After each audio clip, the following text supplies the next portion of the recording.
আচ্ছা হামিম, মানে তোমার কি কখনো আমাদের লাইফের যে আনসার্টেনিটি এটা নিয়ে ভয় হয় না, মনে হয় না যে এখন আমাদের একটা হার্ট অ্যাটাক হইলো, আমি জানি না যে এরপর আমার না বলা কথাগুলো আমার পরিবার বা আমার প্রিয়জন কখনো জানবে কিনা।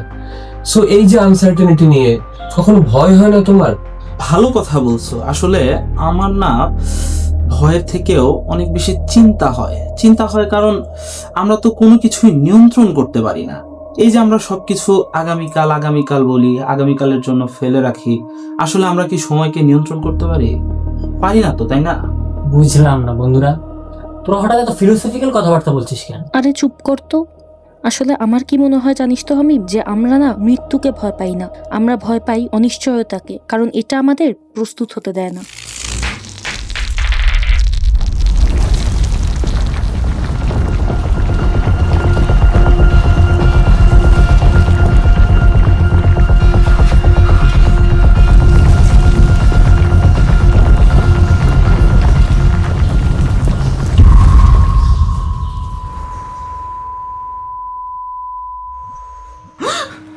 এই কি হয়েছে স্যার? কি ভাই হয়েছে?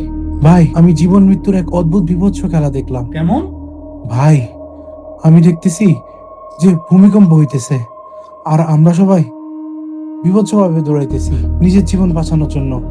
সৌরভ, দেখছো কালকে আমরা যে ভিডিও আর্টটা দেখলাম না, ওইটার মতোই বলতেছে। হ্যাঁ, মানে বিল ভায়োলার ডেলিউজের কথাই তো বলতেছো, তাই না? Exactly. মানে স্যার, বিল ভায়োলার ডেলিউজার অ্যাকচুয়ালি কন্ট্রোলের ইলিউশন নিয়ে বলা হয়েছে। ওয়েট, আগে আমরা আর্টিস্ট নিয়ে কথা বলি, তারপর তার ভিডিও আর্ট নিয়ে কথা বলি। ওকে, দ্য ডেলিউজে আমরা দেখি একটা দৈনন্দিন দৃশ্য, যেখানে সাধারণ মানুষেরা একটা অদ্ভুত প্রতিযোগিতায় ব্যস্ত এবং যে কোনোভাবে তাদের সফলতায় পৌঁছানোই একমাত্র লক্ষ্য। আমার কাছে দ্য ডেলিউজটা মূলত কন্ট্রোলের ইলিউশন তৈরি নিয়ে। ভিডিওর শুরুতে সবকিছু অনেক নর্মাল, কেউ প্যানিক করছে না, এই নর্মালিটিটাই আসলে সবচেয়ে ফ্র্যাজাইল। তারপর হুট করি বন্যা। ভায়োলা এখানে বেসিক্যালি দেখাতে চেয়েছে যে লাইফ কোনো প্রায়র নোটিস দেয় না। আমরা ভাবি, আমরা প্ল্যান করছি, কিন্তু নেচার বা টাইম আমাদের কিছুই জিজ্ঞেস করে না।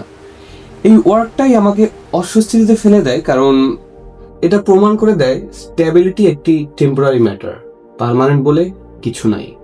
বিখ্যাত ভিডিও আর্টিস্ট বিল ভায়োলা সময়, আবেগ ও আধ্যাত্মিক অভিজ্ঞতা নিয়ে কাজ করেন। দ্য ডেলিউজ ভিডিওটিতে আমরা যে পানি দেখি, সে পানি পরিবর্তন, ধ্বংস ও পুনর্জন্মের প্রতীক। এই ভিডিওতে সাধারণ জীবনের মাঝে হঠাৎ পানির প্রবাহ সবকিছু ভেঙে দেয়।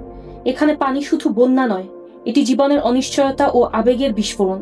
তার মতে ধ্বংস শেষ নয়, বরং সেখান থেকে নতুন জন্মের সম্ভাবনা তৈরি হয়। এই ভিডিওতে মানুষগুলো একসাথে ছিল, কিন্তু সত্যিকারের সংযোগ ছিল না। প্লাবন আসার আগেও তারা একা, প্লাবনের পরেও একা। যখন আমরা ভাবি আমরা নিরাপদ, তখনই আমাদের মধ্যে ভাঙন শুরু হয়। ভায়োলা আমাদের সেই মধ্যবর্তী মুহূর্তে আটকে দেন, যেখানে জীবন আর মৃত্যুর মাঝে দূরত্ব খুবই কম। এরকম অনিশ্চয়তার পৃথিবীতে শেষটা আসলে ব্যর্থ হবে নাকি সফল হবে,